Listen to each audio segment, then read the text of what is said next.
What's going on, guys? Welcome back to the channel. Appreciate you tuning in. Before we start, you know the drill. Hit that thumbs up button, hit the like button. It's super important so that other people who really need these videos can find it. But anyway, this video is going to be pretty short. I'm going to touch on how I got into hypnotherapy and how I became a hypnotherapist. I get this question a lot. I've answered it in previous videos, but I don't know if I ever made a dedicated video to it.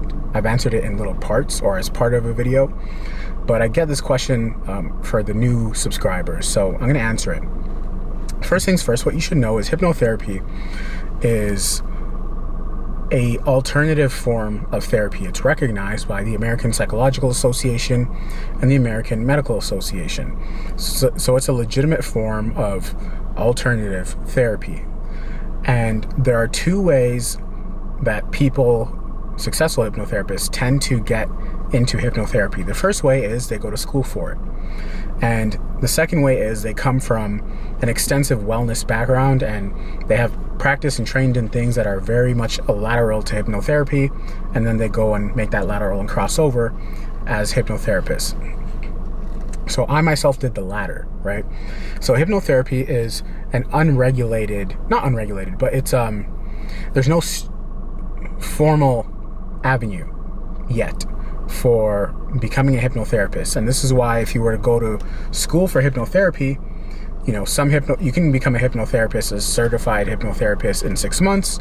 Some schools offer it in 2 years. Some schools offer it in 12 months. Some schools offer it in 4 weeks. And with some, you have to do a certain amount of hours. Others, you have to do no hours. Others, you have to do hours the entire time. So there's no real set curriculum, and there's no real set standard here. For some schools, the training might be better in 4 weeks than the schools that do it in 2 years. So it's part of the reason why I didn't want to commit to any one school. And by the time I was thinking of doing hypnotherapy, I already had quite an extensive wellness background. So for the last, 2018, 2019, 21, 22, 23, about 5-6 years, I have been studying the mind from the inside out. So at the beginning of my wellness journey, I studied under a renowned wellness practitioner, meditation instructor.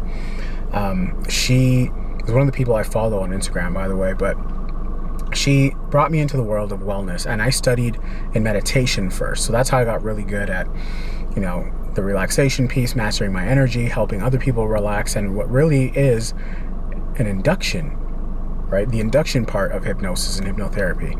So I studied that for a very long time under her and on my own.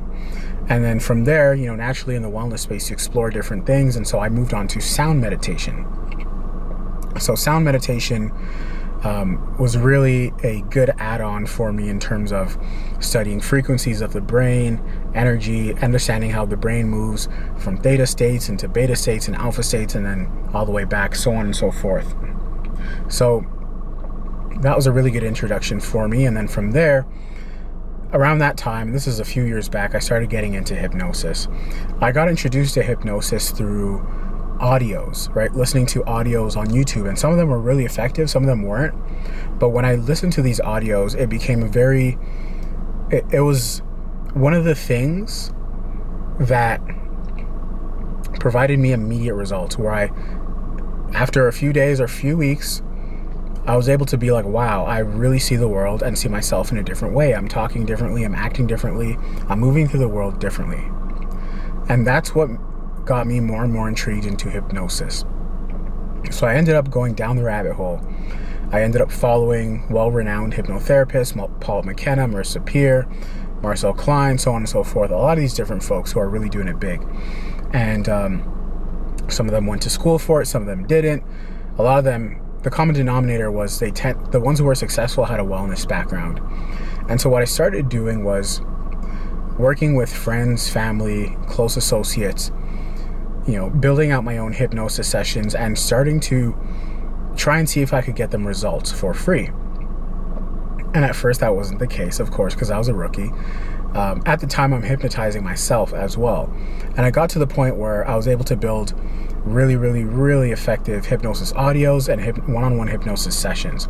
Part of that was because I already had an extensive meditation and mindfulness background, right? I did go to the Center for Mindfulness Studies in Toronto. I did take a pretty extensive course in cognitive behavioral therapy.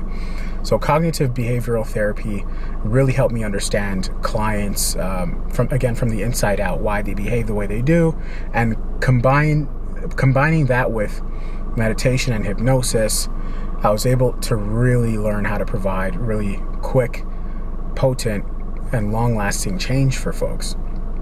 And then from there, naturally, I decided to make a leap of faith and start my own hypnosis and hypnotherapy practice. Now, hypnotherapy is different from stage hypnosis, right? Where it's completely for entertainment, stage hypnotism. Hypnotherapy is using hypnosis, but in a therapeutic setting, right? So because of the work I did with my meditation teacher in learning how to conduct meditation sessions, hypnosis was a really easy crossover because it's a lot like a meditation session, but you're giving very specific prompts. They're not prompts, they're suggestions, right? But in order to do so, you have to be very, very, very skilled at helping someone relax and be able to tell where they are in their brainwave state by body language, breathing patterns, so on and so forth. So all those things put together, plus just making the inevitable leap of faith, allowed me to become very, very good and skilled at hypnotherapy. Now, unfortunately, it's one of those areas where anyone can call themselves a hypnotherapist, right? But I've said this many, many times before. I don't have the formal certifications, nor do I recommend anybody coming into the space to jump into that. You should definitely see how far you can get on your own, right? And because it's not a clinical practice, it's still very much an alternative form of therapy, but it's not a clinical practice. You don't need any sort of psychology or medical degree, all right? Anyway, with that being said, it's the results that matter. And thankfully, I'm blessed with an opportunity and blessed to be in a space where I've been able to provide results hundreds, thousands of times over to clients successfully. So that is how I got into hypnotherapy. Let me know if you have any questions in the comments. This is really for the folks who are looking to become hypnotherapists. I'm not training hypnotherapists, but this is my route. The route really looks different for most folks, right? But I would not recommend that you jump in and commit to any sort of school for anything. I know there's the Guild of Hypnotherapists, but most of the people I know who are really, really successful come from a wellness background, but it's always about continuing to study and continuing to master your craft, all right, as with anything. But anyway, appreciate you guys. See you guys in the next video. I'm out. Peace.